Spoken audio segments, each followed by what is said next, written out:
சேலத்தில் கள்ளக்காதலியுடன் தான் உல்லாசமாக இருந்த வீடியோவை மனைவிக்கு அனுப்பி அவருடைய தற்கொலைக்கு காரணமாக தலைமறைவாக இருந்த கணவனையும் அவரது கள்ளக்காதலியையும் 2 மாதங்களில் காவல்துறையினர் கைது செய்துள்ளனர்.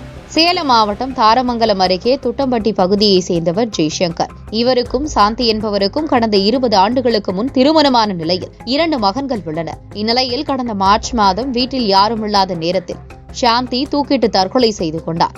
அவரது மரணம் பல்வேறு சந்தேகங்களை எழுப்பிய நிலையில் போலீசார் நடத்திய விசாரணையில் திடுக்கிடும் தகவல்கள் வெளியானது. கர்நாடகாவில் கல் உடைக்கும் தொழிலை செய்து வரும் ஜெய்சங்கருக்கு பெரிய சோரகை பகுதியைச் சேர்ந்த சின்ன பொண்ணு என்பவருடன் பழக்கம் ஏற்பட்டுள்ளது.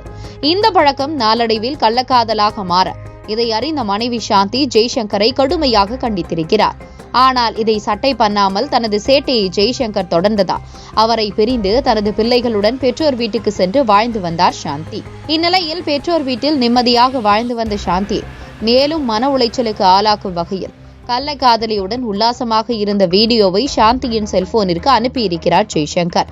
இதனால் மனமுடைந்த சாந்தி விரக்தியில் வீட்டில் தூக்கிட்டு தற்கொலை செய்து கொண்டார். இதையடுத்து சாந்தியின் தற்கொலைக்கு காரணமான கணவன் ஜெய்சங்கர் கள்ளக்காதலியுடன் தலைமறைவானார். இதைத் தொடர்ந்து போலீசார் தேடுதல் வேட்டையில் இறங்கினர். அதன் பலனாக ஓமலூர் பகுதியில் பதுங்கியிருந்த ஜெய்சங்கர் மற்றும் அவரது கள்ளக்காதலி சின்ன பொண்ணுவை போலீசார் கைது செய்தனர். வாழ்க்கையில் தனக்கு நேர்ந்த கொடுமைகளை மறந்து பிள்ளைகளுடன் மீதமுள்ள வாழ்க்கையை நிம்மதியாக வாழ நினைத்த பெண்ணிடம் ஈவு இரக்கமின்றி நடந்து கொண்ட கொடூர கணவனின் இந்த செயல் பெரும் அதிர்ச்சியை ஏற்படுத்தியிருக்கிறது.